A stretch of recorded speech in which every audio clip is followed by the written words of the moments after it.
విజయనగరంలో ఉపాధి హామీ పనులపై వైసీపీ నాయకులు అసత్య ప్రచారం చేస్తున్నారని కూటమి నేతలు మండిపడుతున్నారు.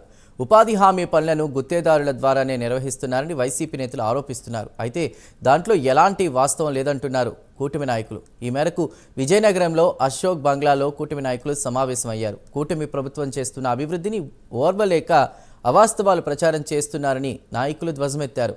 ఈ కార్యక్రమంలో కూటమికి చెందిన కీలక నేతలు పాల్గొన్నారు. తీసుకొని గ్రామసభ తీర్మానం చేసి ఏ కార్యక్రమాన్ని చేయడం జరుగుతుంది.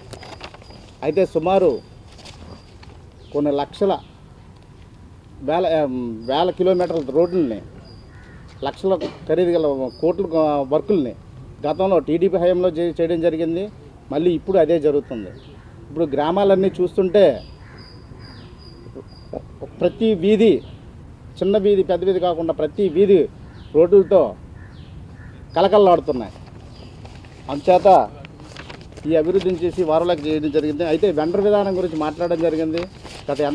గత ఎన్ఆర్జీస్ మొదటి నుంచి ఎన్ఆర్జీస్ వచ్చిన కానించి ఈ వెండర్ విధానం ఉంది.